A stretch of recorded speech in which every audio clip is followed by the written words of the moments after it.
Selamat malam. Kelangkaan oksigen di sejumlah daerah masih terjadi. Hal ini memicu angka kematian pasien, baik yang sedang isolasi mandiri maupun yang belum sempat tertangani di rumah sakit. Fakta ini menggerakkan koalisi masyarakat sipil mensomasi Presiden, Menteri Kesehatan, dan Menteri Perdagangan. Mereka menilai pemerintah gagal mengendalikan ketersediaan dan harga oksigen. Inilah Rosi, kalang kabut cari oksigen. Bibi meninggal, Bang. Siapa? Bibi meninggal. Bibi meninggal. Oh, dalam tadi nunggu tabung ini meninggal ya? Lama, Bang, 2 hari tidak ada oksigen. Innalillahi.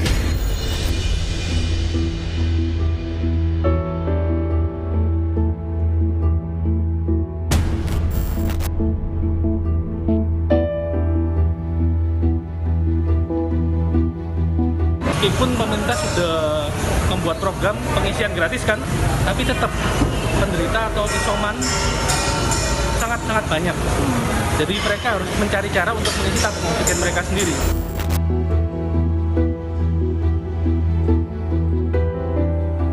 Oksigen ya kita kan tergantung orang luar ya. Kita tergantung kalau mereka habis ya kita habis juga.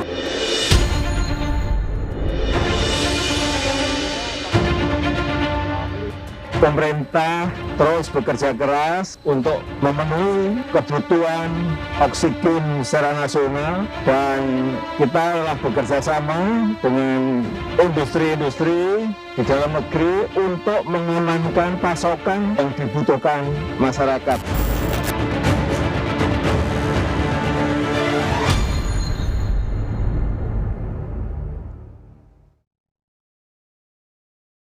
Di situasi tingginya angka penularan COVID dan melonjaknya jumlah pasien positif COVID, situasi makin susah karena tabung oksigen susah didapat. Padahal tabung oksigen jadi salah satu faktor penting penanganan pasien, baik yang ada di rumah sakit maupun yang isolasi mandiri. Bagaimana pengalaman mencari oksigen? Di bagian awal ini, saya mengundang inisiator Info Oksigen Jogja, Fevi Setiawati, sementara di Bali, oksigen tabung jadi barang langka di banyak rumah sakit. Untuk menyiasati kekurangan stok, pihak rumah sakit terpaksa menukar dengan oksigen cair. Saya mengundang Direktur Rumah Sakit Umum Daerah Karangasem Bali, yang adalah Dr. Wayan Suwardana. Kami juga mengundang keluarga pasien non-COVID yang kehilangan anggota keluarganya karena kesulitan mendapatkan oksigen. Sudah bersama saya Bapak Herianto di Pontianak, Kalimantan Barat. Selamat malam Pak Herianto. Malam, Mbak Rosi. Selamat malam juga Mbak Fevi. Selamat malam. Selamat malam Dokter Wayan. Selamat malam Dokter Mbak Rosi. Saya ke Pak Herianto. Pak Herianto, sebelumnya saya mewakili Kompas TV mengucapkan duka cita yang sedalam-dalamnya. Ya, Mbak Rosi. Atas berpulangnya bibi Anda.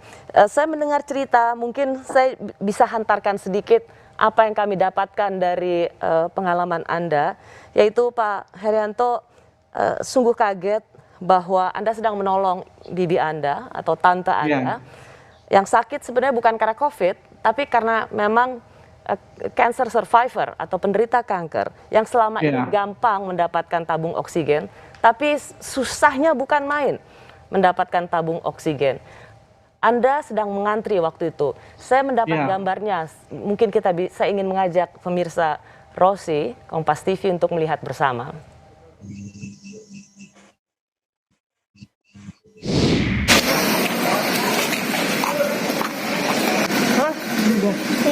Kamu lah kita kemarin.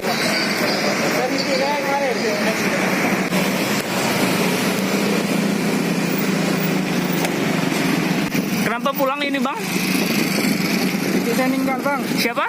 Bibi meninggal. Bibi meninggal. Oh, dalam tadi nunggu tabung ini meninggal ya? Lama, Bang, 2 hari tidak ada oksigen. Oh, jam berapa meninggalnya Bang barusan? Barusan ini jam 9 lewat tadi, Bang. Innalillahi. Oke Bang, udah berapa lama Bang nunggu tabung tadi Bang? Dari pagi, dari jam 7. Jam 7, oke. Yang meninggal ini karena COVID betul Bang? Bukan, Bang, kanker. Kanker, oke. Pak Herianto, gambaran kami dapatkan saat Anda mengantri dan kemudian Anda mendapatkan kabar bahwa bibi Anda meninggal saat Anda mengantri tabung oksigen adalah gambaran yang sangat memilukan. Saya tahu ini bukan sesuatu yang juga gampang Anda ceritakan, tapi bisakah kami mendengar cerita Anda? Ya Mbak Rosi. Ya, pada hari Jumat itu memang ya terakhir kami, sebelumnya memang udah antri cari oksigen untuk bibi saya nih Mbak Rosi. Tapi ya memang udah takdir mengatakan udah berkehendak lain kan. Bibi saya tuh pada hari Jumat tuh meninggal gara-gara kehabisan oksigen. Kehabisan stok oksigennya. Sementara bibi saya itu memang ketergantungannya ke oksigen. Ya, bibi saya itu kan menderita kanker itu selama udah dari 2016 tuh Mbak Rosi. Ya. Selama ini apa sesusah itu cari tabung oksigen, Pak Herianto? Ya, mungkin ini yang pertama ini Mbak Rosi. Sebelumnya emang nggak pernah. Ini yang pertama kali terjadi? Ya. Bahkan pada saat kita masuk ke masa pandemi di tahun 2020, bibi Anda mencari oksigen tidak pernah sesusah ini. Anda sebagai bagian dari keluarga nggak pernah sesusah ini cari oksigen. Ya, benar Mbak Rosi, nggak pernah sesulit seperti sekarang ini. Justru saya pun kemana-mana, telepon sana, telepon kawan ini memang nggak bisa. Minta bantu kawan dari pihak rumah sakit. Karena ketergantungan dengan oksigen ini sangat berdampak, bisa fatal gitu Mbak Rosi kalau memang udah tidak ada oksigennya. Dari tempat-tempat yang biasa Pak Herianto datangi untuk dapatkan oksigen, itu bilangnya apa? Ya memang kehabisan dari pihak rumah sakit. Saya tanya waktu di apotek juga memang udah kosong. Kosong sama sekali? Iya. Gak ada satupun? Ya, Mbak Rosi. Gak ada satupun. Berapa lama Pak Herianto harus menunggu kekosongan oksigen itu? Kan Pak Herianto sempat ngantri hari Jumat ya? Ya Jumat betul, pas tinggal itu. Hari Kamisnya saya ke daerah Batu Layang. Itu ada informasi di gudang situ ada katanya stok oksigen. Paman saya antri juga di sana, rupanya nihil hasilnya, kosong juga. Dari tempat bibi Anda ke Batu Layang tuh berapa lama? 1 jam lebih lah Mbak Rosi. 1 jam untuk mencoba mencari tabung oksigen? Iya. Dan Anda kemudian dapat oksigen di mana Pak Herianto? Ya memang kemarin tuh malam paman saya itu telepon saya. Dia bilang ada kawan saya dokter punya oksigen setengah. Mungkin habis sisa pasiennya dia. Kamu ambil di Pontianak katanya kan. Itulah saya telepon paman saya, bawa tabung kosongmu, saya bilang. Jadi malamnya tabung kosong diantar, saya telepon kawan saya itu di Jalan Pangeran Antasari. Itu ada suatu ruko yang menyiapkan oksigen di situ Mbak Rosi. Ya. Jadi pagi itu saya antri lah sekitar jam 7. Jam 7 pagi mulai ngantri? Ya, hari Jumat itu antri saya. Di situ saya sampai di situ Mbak Rosi. Udah panjang antriannya itu. Berapa? Banyak banget? Banyak banget. Ya. Udah ratusan nomornya itu. Udah kayak pasar ramainya itu. Ya. Jadi saya coba antri, biarpun ramai saya coba antri masih. Ya. Jadi jam 7 Anda ngantri, jam berapa kira waktu itu seingat Pak Herianto dapat tabung oksigen akhirnya? Memang sebelum dapat tabung, paman saya telepon udah almarhum bibi saya tuh udah meninggal. Karena oksigen yang kemarin itu, yang malam itu minjam punya dokter, paman bibi saya, ya.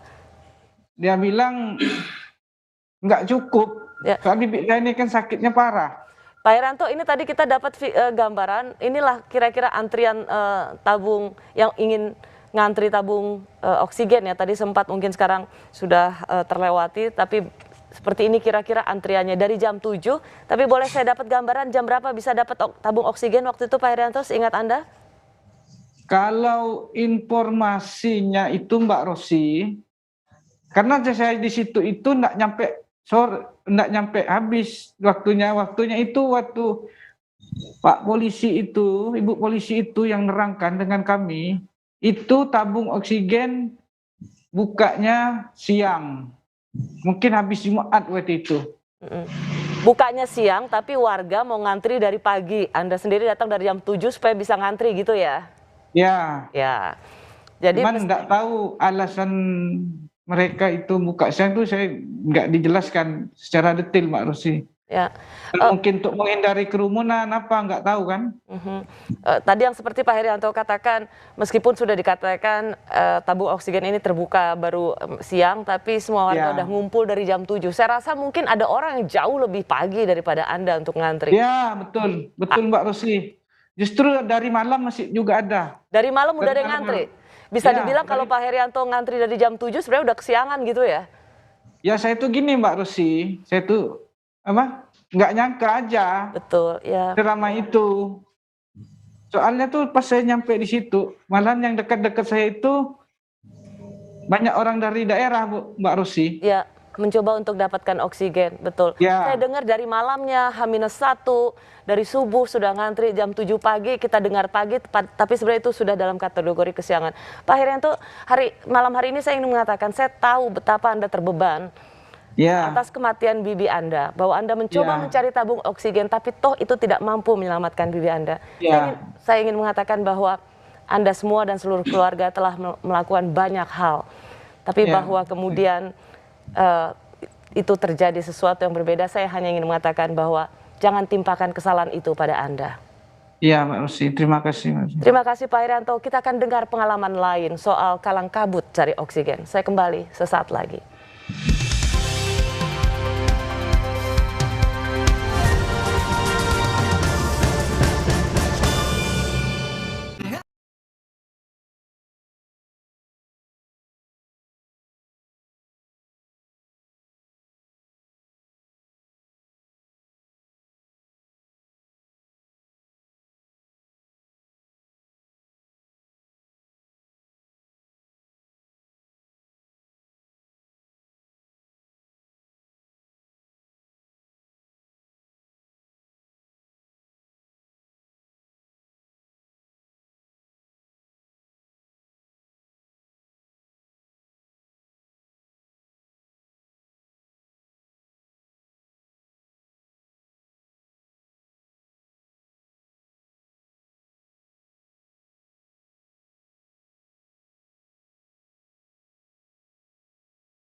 Terima kasih Anda masih di Rosi. Malam hari ini saya ingin bicara soal kalang kabut cari oksigen. Bagaimana masyarakat begitu repotnya mencari oksigen bagi pasien yang terkena COVID maupun yang tidak kena COVID dan membutuhkan tabung oksigen yang semakin sulit dicari. Tadi kita sudah bicara dengan Pak Herianto, keluarga korban kehabisan oksigen di Pontianak. Kita sekarang menuju ke Yogyakarta. Di Yogyakarta ada inisiator Info Oksigen Jogja, Fevi Setiawati. Mbak Fevi, tolong ceritakan pada kami, apakah yang terjadi di Pontianak juga terjadi di Yogyakarta? Iya, kurang lebih sama persis. Di sini banyak antrian, banyak toko-toko yang kosong. Info Oksigen Jogja itu salah satu cara kami agar banyak orang yang tidak begitu banyak antrian. Kita tahu mana toko yang buka, toko yang kosong. Itulah tujuan dari Info Oksigen Jogja. Info Oksigen Jogja ini kan terbentuk kira-kira awal Juli tahun lalu ya, kira-kira 14 Juli. Itu Kalau memang grup WhatsApp dan grup Telegramnya itu baru terbentuk awal bulan ini. Oke, awal Juli inilah kira-kira. Dan itu memang saat tinggi-tingginya. Pola bantuan seperti apa yang Anda bisa berikan? Karena kan di rumah sakit kehabisan, semua distributor juga angkat tangan. Seperti apa bantuan yang Anda berikan? Bantuan yang sangat kecil, info bahwa di toko ini buka. Dan ada. Kemudian orang yang membutuhkan langsung ke sana. Di toko ini buka. Informasi-informasi seperti itu yang coba kita berikan. Ya, apakah informasi itu juga termasuk tentang harga? Ya, nanti dalam grup ini akan ada tektokan pertanyaan-pertanyaan seperti harganya berapa dan lain sebagainya. Itu juga ada infonya di situ. Baik, dari Jogja saya beralih ke Bali. Saya akan bicara dengan Direktur Rumah Sakit Umum Daerah Karangasem. Ia adalah Dr. Wayan Suwardana, Magister Reproduksi. Selamat malam Dr. Wayan. Selamat malam Mbak Rosi. Dr. Wayan, hari Selasa lalu kalau tidak salah kepada media, dokter mengatakan dari 30 tabung oksigen yang dibutuhkan di Rumah Sakit Umum Daerah Karangasem per harinya, rumah sakit itu hanya bisa menyediakan 20 tabung, jadi dari 30 ke 20. Gimana nih rumah sakit punya siasat atas kekurangan ini? Ya, baik Mbak Rosi, saya akan sampaikan apa yang saya lakukan di Rumah Sakit Umum Daerah Kabupaten Karangasem ya, yang saya pimpin. Dalam kesempatan ini sebenarnya kami sejak awal ya sudah lama memang dalam mengelola rumah sakit ini, khususnya dalam hal kebutuhan oksigen itu kita memang memerlukan memakai dua oksigen ya, yang cair sama yang sudah dalam bentuk gas ya, dalam tabung ya. Kalau yang cair kan mungkin sudah diketahui dalam bentuk cair itu nanti dimasukkan tangki, nanti keluarannya akan menjadi oksigen murni ya, seperti itu. Jadi untuk itu memang kita mendapat dalam artian kenaikan atau kasus meningkat ini kan memang di awal Juli ini sudah kita lihat tanda-tanda akan naik, jadi merangkak sedikit. Jadi kalau singkatnya gini, ya. Dr. Wayan, Rumah Sakit Umum Daerah Karangasem sendiri kekurangan oksigen, pasti kan? Saat ini memang tercukupi dengan mekanisme manajemen pengelolaan itu ya. Jadi kita memanage antara yang cair dengan yang tabung. Ini kita kan kebetulan dua distributor dari produsen ya. Ada yang cair, ada yang oksigen. Memang itu yang menurut cair. Jadi sebagai manajemen Rumah Sakit Umum Daerah itu adalah strategi yang harus dijalankan untuk karena lonjakan kebutuhan tabung oksigennya. Betul, tapi itu nggak membahayakan pasien. Jadi itu sudah kita pelajari. Jadi kita begitu itu kita buat tim sama, jadi ada satgas oksigen juga, kita memantau bagaimana perkembangan penambahan pasien, juga ruangan. Jadi disitulah kita harus jeli melihat, memantau secara keseluruhan terkait tiap menit, jam tiap jam. Jadi kebutuhan di mana dia di sana akan dibutuhkan. Seperti itu kita mengelola Ya, oksigen. Dokter Wayan, karena kita sedang membayangkan kalau sebagai sebuah rumah sakit rujukan di satu daerah saja kekurangan oksigen, bagaimana di tempat lain? Ya. Bagaimana Anda mengkomunikasikan bahwa, halo, pemerintahan daerah, gubernur, bupati, kami kekurangan oksigen, dan apa tanggapan mereka? Oh begini, kebetulan bersyukur sekali di pemerintah Provinsi Bali. Jadi ada tanda-tanda kelangkaan itu kan sudah dibuat oleh Satgas penanganan COVID Provinsi Bali. Jadi kebutuhan oksigen itu sudah diatur berdasarkan kita data real per hari. Jadi pagi kita sudah menyetor kondisi real dari oksigen kita. Nanti satuan tugas itulah akan nanti mengatur. Jadi saya bersyukur ada kepastian. Jadi kepastian dari sisi apa, dokter? Ya. Kepastian dari sisi apa? Kepastian dari dapat oksigen, khususnya kalau kami kan dari oksigen yang berupa tabung, ya, karena kita pakai 2 sistem. Jadi ada kepastian sehingga kita akan, jadi setiap sebelum untuk besok malam ini sudah kita tahu berapa akan dapat oksigen. Jadi begitu manajemennya. Jadi saya bersyukur di situ ada diatur. Jadi kita tidak akan menjadi was-was seperti itu. Masih ada oksigen atau enggak? Tapi saya mau tanya, jadi sampai saat ini misalnya Rumah Sakit Umum Daerah Karangasem Bali tidak pernah kekurangan oksigen sama sekali? Bukan masalah tidak pernah, karena kita mengaturnya. Jadi kita mengikuti pemerintah baik Provinsi Bali atau karena tadi Bapak kabupaten. mengatakan bersyukur. Kalau bersyukur artinya tidak ada hal yang harus diperbaiki. Tetapi kalau misalnya sebenarnya kekurangan, tapi harus ada kreativitas dari para dokter di sana, dari manajemen di sana untuk mengatur, artinya sebenarnya kondisi tidak baik-baik saja. Itu yang ingin saya ketahui sebenarnya. Kondisi tidak baik-baik saja, tetapi beruntung manajemen Rumah Sakit Daerah Karangasem punya inisiatif, punya strategi untuk mengatur itu. Padahal sebenarnya faktualnya atau faktanya sebenarnya Rumah Sakit Daerah Karangasem butuh oksigen. Iya, betul. Artinya begini, kita kan bekerja secara bersama, tidak bisa kita dalam artian monopoli sendiri harus selamat. Jadi kita berbicara dalam konteks secara keseluruhan.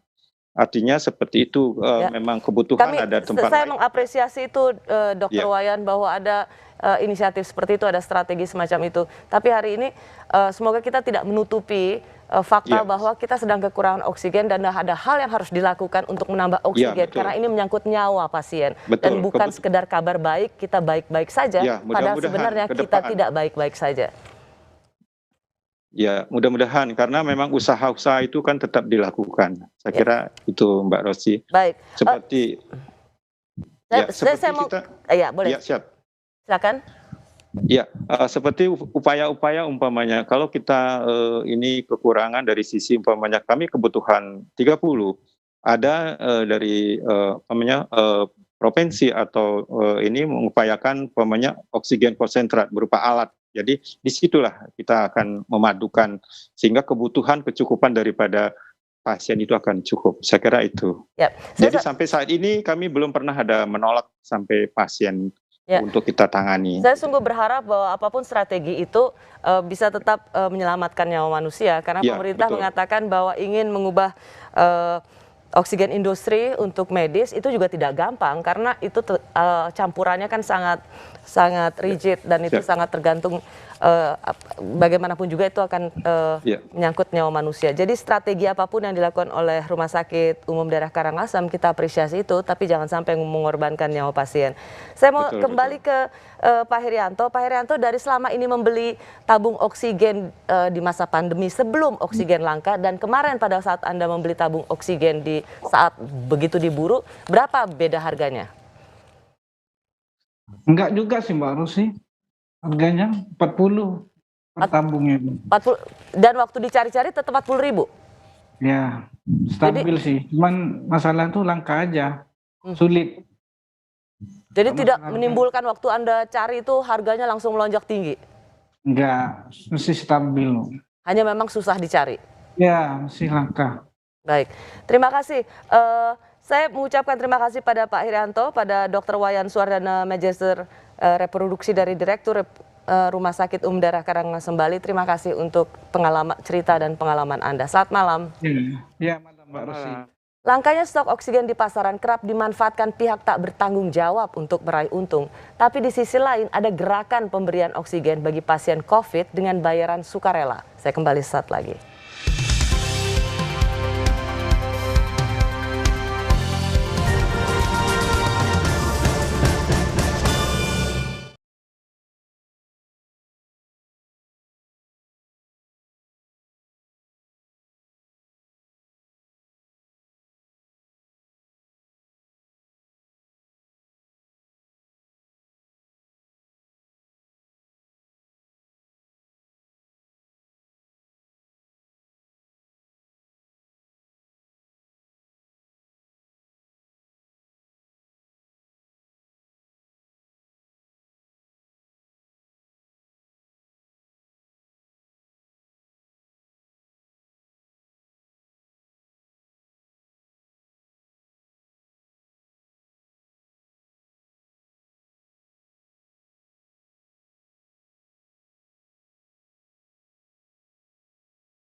Siapa?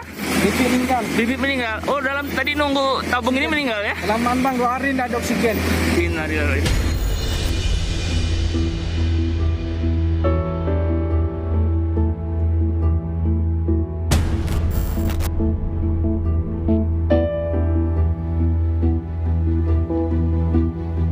Meskipun pemerintah sudah membuat program pengisian gratis kan, tapi tetap penderita atau isoman sangat-sangat banyak. Jadi mereka harus mencari cara untuk mengisi tabung oksigen mereka sendiri.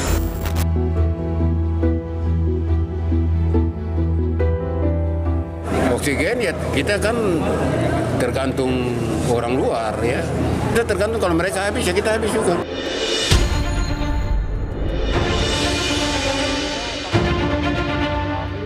Pemerintah terus bekerja keras untuk memenuhi kebutuhan oksigen secara nasional dan kita telah bekerja sama dengan industri-industri di dalam negeri untuk mengamankan pasokan yang dibutuhkan masyarakat.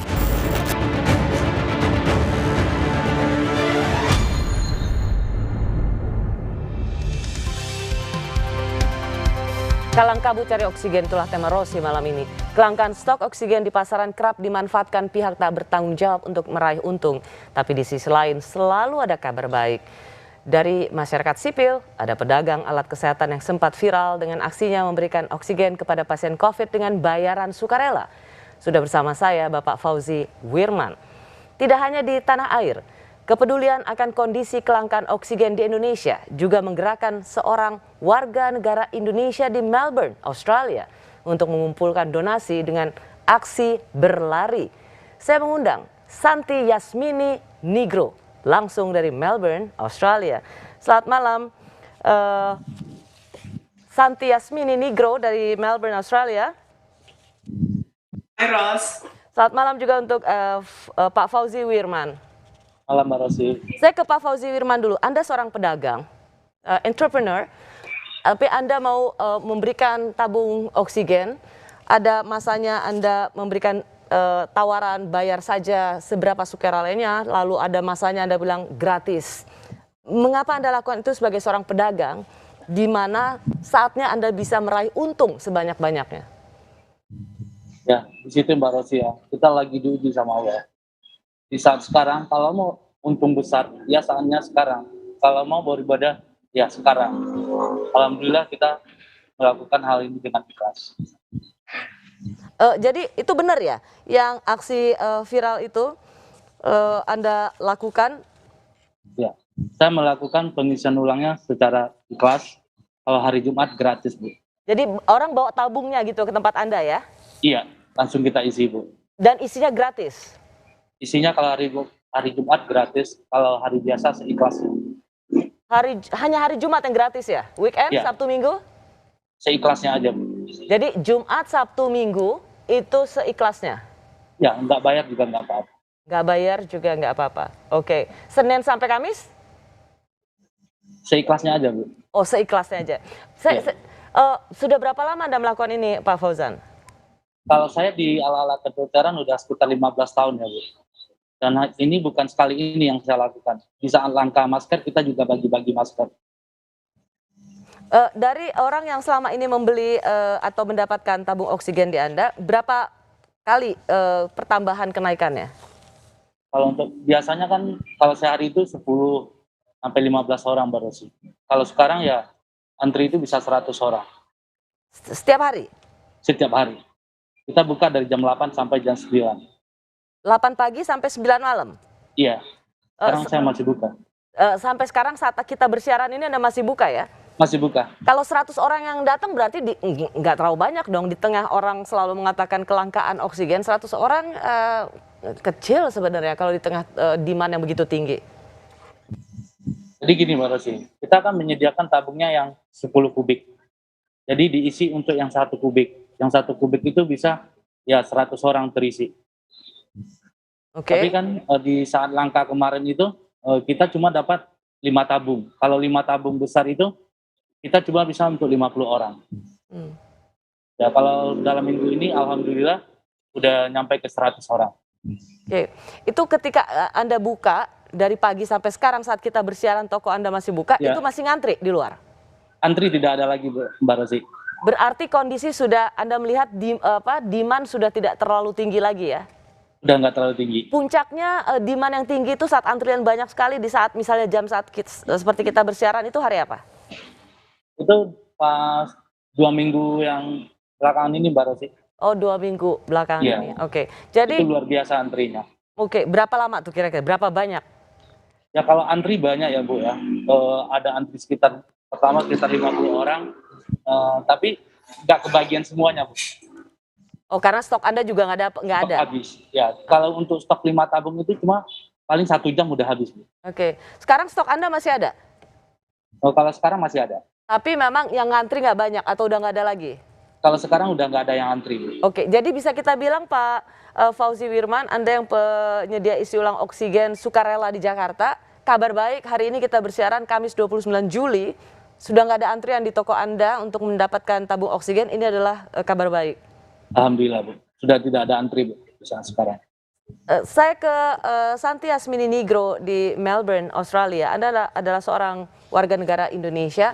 Anda kemudian menggalang donasi untuk menyediakan tabung oksigen untuk masyarakat Indonesia.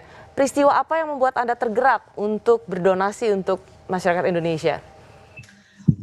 Ini berawal dari berita-berita sedih yang berdatangan dari Jakarta lewat grup WhatsApp yang saya ikuti dari Melbourne. Kebetulan saya masih sering kontak-kontakan dengan teman-teman dari sekolah dan kuliah, dan obviously keluarga saya. Jadi saat saya mendengar atau membaca berita duka cita yang mulai berdatangan, teman-teman yang kehilangan kawannya, kerabatnya satu persatu, itu benar-benar membuat saya sedih dan stres.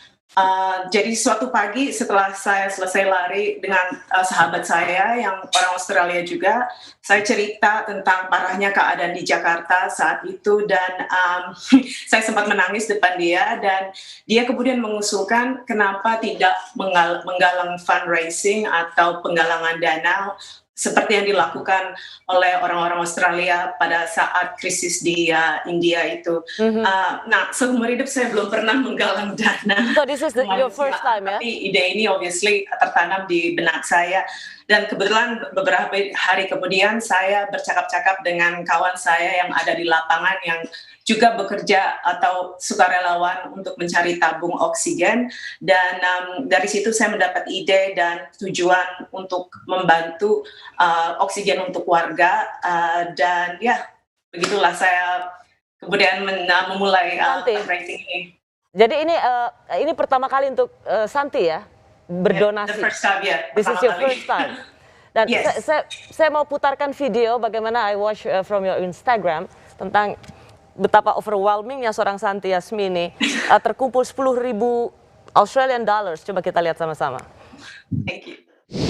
Hi everybody, this is Santi. I'm doing the campaign for Indonesia to provide oxygen for everyone who's stranded at home and couldn't get hospital beds in Indonesia through all the volunteers work who provide oxygen for free. I'm doing this for all of you in Indonesia who are affected badly from the pandemic, including all the health workers that have sacrificed their life to help everybody there, and in honor for everyone in Indonesia. And also I'm doing this because I'd like to thank all the donators and all the supporters behind this campaign. It's pretty much just started Friday last week, and the support I have from everyone here in Melbourne and around the world is so overwhelming, and guess what? We got the $10,000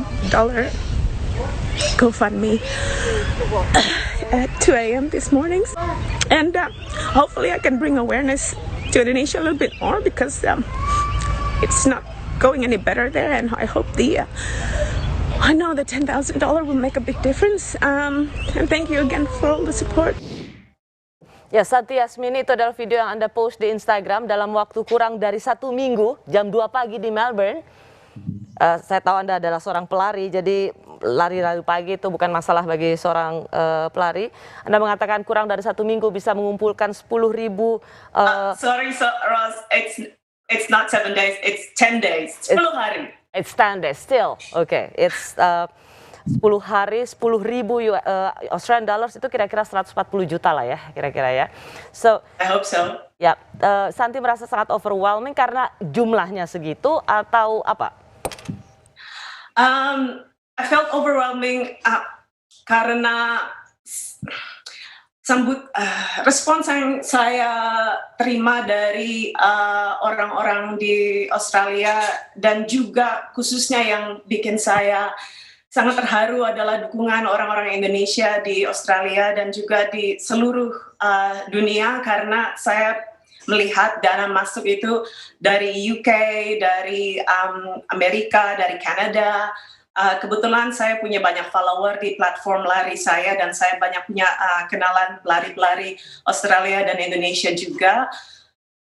Dan yang bikin saya terharu karena tadinya tujuan penggalangan dana ini saya mau konsentrasikan dengan di orang-orang di luar negeri karena saya tahu beratnya hidup orang-orang Indonesia saat ini, tapi kemudian banyak kenalan di Indonesia yang tanya bagaimana cara berdonasi di rupiah. Jadi selain GoFundMe saya juga buka Kita Bisa sebagai sub fundraiser dari Sujuta Tes, dan dana yang masuk ke situ juga sangat mengejutkan. Sudah lebih dari 23 juta masuk di Kita Bisa. Jadi Santi ngumpulin donasi dan itu kemudian akan diperuntukkan untuk penyediaan tabung oksigen untuk masyarakat Indonesia yang membutuhkannya.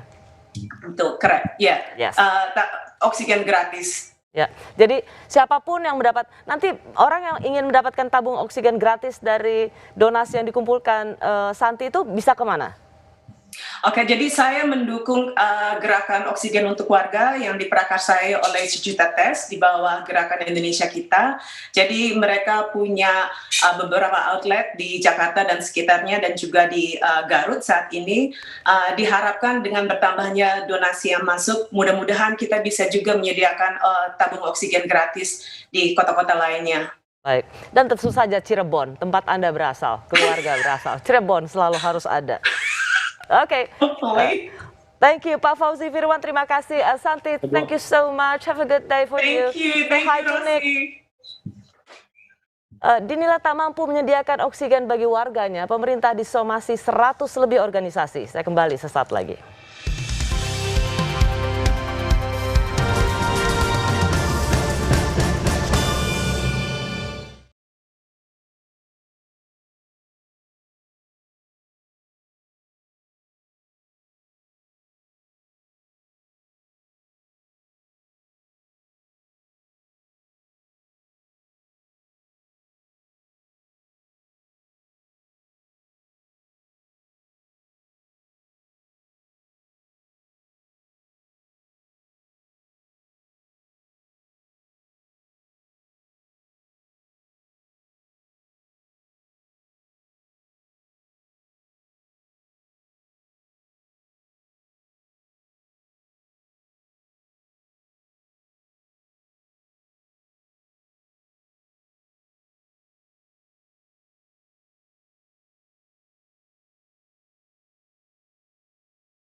Kalang kabut cari oksigen sebanyak 107 elemen dan organisasi yang tergabung dalam koalisi masyarakat sipil melayangkan somasi pada Presiden Jokowi dan 2 menteri yang dianggap bertanggung jawab atas kelangkaan oksigen. Koalisi masyarakat sipil menilai banyak pasien meninggal saat isoman karena kekurangan oksigen. Saya mengundang perwakilan koalisi masyarakat sipil dari YLBHI, Muhammad Isnur, dan masih bersama kita inisiator Info Oksigen Jogja, Fevi Setiawati. Sebelumnya, kami sudah mengundang Menko PMK yang membawahi Kementerian Kesehatan, Profesor Muhadjir Effendi. Namun ia sudah menyanggupi permintaan wawancara ini, tapi mendadak dibatalkan. Kami juga sudah mengundang Menteri Perdagangan M. Lutfi dan juru bicara Kementerian Kesehatan, tapi keduanya menolak untuk menerima wawancara atau hadir dalam talk show ini. Saya ke Bung Isnur dulu. Selamat malam Bung Isnur. Selamat malam Mbak Rosi. Ada 107 elemen masyarakat, koalisi masyarakat sipil yang ingin melayangkan somasi, yang sudah melayangkan somasi terbuka pada Presiden Jokowi, termasuk dan di dalamnya ada Menteri Kesehatan, Menteri Perdagangan. Anda mengatakan secara garis besarnya adalah pemerintah dianggap gagal dalam menangani pandemi ini. Untuk secara spesifik, karena kita sedang berbicara soal kelangkaan oksigen, adalah tidak mampu mengendalikan kelangkaan oksigen, tidak mampu mengadakan oksigen, dan tidak mampu mengendalikan harga oksigen yang selangit. Apa yang membuat Anda kemudian mengkaitkan ini bahwa Presiden Jokowi gagal? Yang pertama gini Mbak Rosi, bahwa masyarakat sipil ini memperhatikan dan juga memantau perkembangan sejak awal pandemi sampai sekarang. Dan ini kok nampaknya tidak ada perubahan ya, keseriusan, kefokusan pemerintah, kesiapsiagaan pemerintah. Bahasa Pak Jokowi, sense of crisisnya kok nggak nampak gitu. Dan semakin tidak nampak ketika oksigen. Orang itu sudah melaporkan curhat kelangkaan oksigen sejak bulan Mei. Tapi di saat orang mulai cerita tentang kelangkaan oksigen, Indonesia malah diekspor oksigennya ke India, ngasih ke India. Jadi dia seolah-olah punya kebaikan, tetapi mengorbankan rakyatnya sendiri. Gitu. Kalau kemudian jawabannya adalah Bung Isnur, itu adalah bagian dari solidaritas internasional, itu bagian dari kesetiakawanan internasional, bahwa pada saat kita membutuhkan juga kita sering dibantu. Jadi tidak ada sesuatu yang salah ketika India membutuhkan pertolongan Indonesia, maka Indonesia juga membantu. Itu ada dua hal Mbak Rosi. Ada orang baik yang dia sadar bahwa dia sudah berlebih pasokannya, ada orang yang dia nggak tahu dirinya bahwa dia sedang kekurangan. Nggak tahu diri. Di Indonesia kita nggak tahu diri bahwa sebenarnya masih kekurangan, tapi kan waktu itu kita memang belum tahu bahwa kita akan mengalami masa seperti ini. Disitulah nggak belajar dari pengalaman.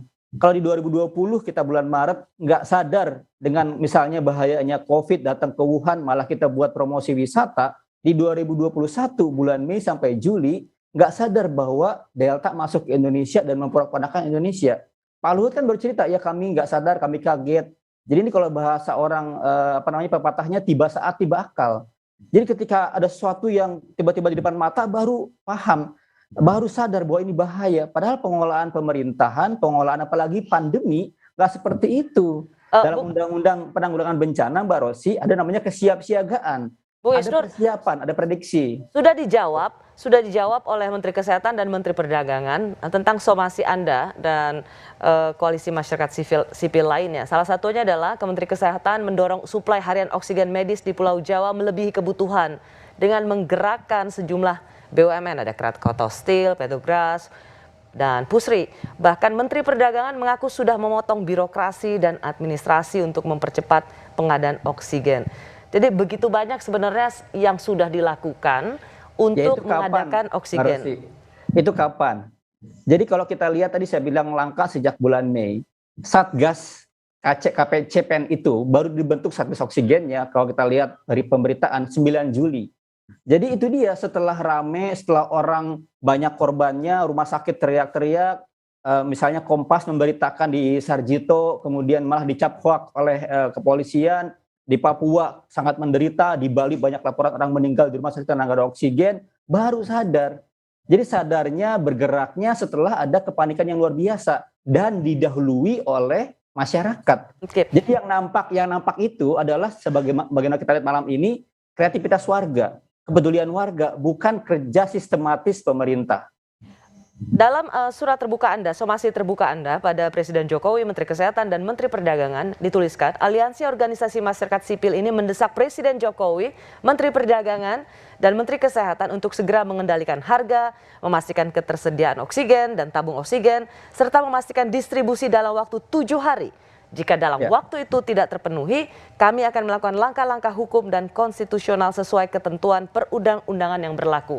Jadi masih ada, Anda ingin tetap memberikan waktu ya pada pemerintahan Jokowi? Iya, tentu itu sebagai indikator bahwa kita juga bukan konstruktif ya, kita konstruktif, kita mendorong tapi juga memberikan waktu dan lain-lain gitu. Kapan batas waktunya? Kalau Anda katakan 1 minggu, berarti 7 hari, iya berarti tanggal 1 Agustus gitu. Kita akan pantau. Deadline.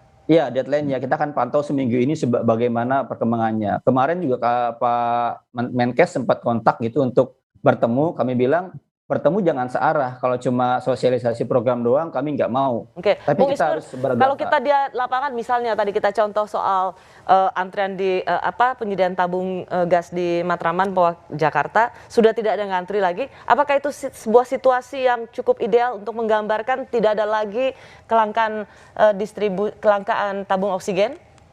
Ini berhubungan juga Mbak Rosi dengan angka positif atau yang naik, dan itu berhubungan. Jadi sepanjang pemerintah PPKM-nya ketat, kemudian angka yang positif itu turun, maka kebutuhan oksigen juga mungkin akan turun.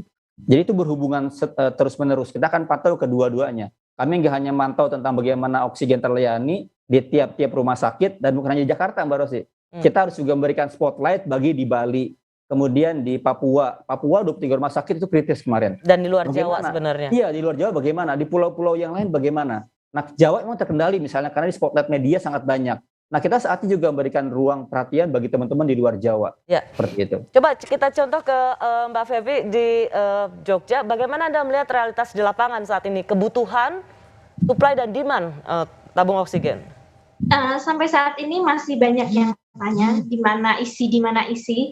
Artinya teman-teman isoman di rumah masih banyak yang membutuhkan. Dan yang sangat perlu diperhatikan tidak hanya oksigen, tapi perlengkapan-perlengkapan yang mendukung seperti regulator dan selang oksigen ini yang masih langka. Dan harganya 10 kali lipat dari sebelumnya. Ya, Mbak, kalau di Jogja itu, tadi kan saya tanya tuh ke Pak Herianto soal harga, ternyata harga sama, hanya nunggunya aja. Kalau di Jogja berapa sih harganya yang, karena pas kan sebenarnya hukum ekonomi aja, kalau langka ya pasti harganya pasti tinggi. Kalau di Jogja, pantauan Anda, berapa mereka kemudian berani menjual tabung oksigen? Isi ulangnya yang dulu itu sekitar 30-35 ribu, kemudian kemarin ada serempak sekitar 50 ribu. Dari 33 ribu ke 50 ribu hanya isi ulang ya? Ya, kemudian ada 1-2 yang sekarang ini menjual 100 sampai 120 ribu. Hanya isi ulang? Hanya isi ulang. Kalau tabung yang tadinya sekitar 800 ribu, sekarang satu set itu di atas 5 juta. Hah? Berapa? Di atas 5 juta. Yang sebelumnya? 800 ribu. Yang benar, dari 800 ribu ke 5 juta. Ada yang sampai 10 juta jualan tabung itu. Yang benar. Serius, itu bisa dilihat di toko-toko retail itu 10 juta ada yang jualan. Berarti kalau tadi, makanya saya mau tanya tadi kan ke Pak Herianto kan, bahwa hanya ngantri dan itu sebenarnya ya bagus sekali kondisinya ngantri tapi harganya biasa, karena itu ilmu ekonomi dimanapun berada kan, supply-nya jarang, demand-nya tinggi, pasti orang akan cari untung sebanyak-banyaknya. Malam ini saya mendengar realitas yang selama ini saya dengar. Pemerintah punya kewajiban di Undang-Undang Perdagangan, barang-barang yang seperti ini harus dikendalikan. Jadi nggak bisa misalnya para pedagang tuh liar naikin harga yang kemudian itu menjadi kesempatan buat para broker, buat para mafia menimbun. Mencari untung. Itu kan kejadian masker juga dulu Mbak Rosi, sampai 30 ribu per box. Banyak yang menimbun. Itu diperjualbelikan bebas di banyak toko-toko online juga gitu. Baik, Anda memberikan deadline pada pemerintah 1 Agustus supaya harga oksigen, misalnya kalau kita bicara soal oksigen, pasokan oksigen tersedia dan harga terkendali di 1 Agustus untuk seluruh Indonesia. Jika itu fakta realitas di lapangan tidak Anda lihat, apa yang akan Anda lakukan? Seperti yang Anda katakan, sesuai dengan hukum dan aturan perundang-undangan yang berlaku. Ya, ada banyak pilihan-pilihan. Tentu kami akan bawa ke pengadilan. Kita harus belajar dari banyak kasus, Mbak Rosi.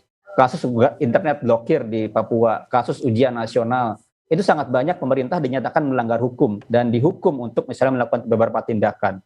Jadi ini problem serius karena semakin banyak Presiden Pak Jokowi diputus melanggar hukum, berarti menandakan bahwa pemerintahan semakin tanda kutip ya tidak pada konstitusional, dia melanggar prinsip negara hukum. Meski Anda juga akan bersikap adil ketika tanggal 1 Agustus seperti deadline yang diberikan oleh Koalisi Masyarakat Sipil, ketika ketersediaan oksigen itu ada, harga juga terjangkau, maka Anda tidak akan melanjutkan somasi terbuka itu. Fair enough? Ya, tentu kita harus pertimbangkan itu juga. Baik, terima kasih Mbak Fevi, terima kasih juga Bung Isnur, terima kasih untuk pengalaman dan cerita Anda. Terima kasih malam. juga atas malam ini. Selamat malam. Hingga hari ini kita masih berhadapan dengan banyak persoalan, mulai dari obat-obatan, oksigen, dan alat kesehatan lainnya. Persoalan yang harus segera diselesaikan demi nyawa warga negara. Saya Rusiana Silalahi menutup program Rosi malam ini. Sesaat lagi ada Kompas Malam di Kompas TV, independen, terpercaya.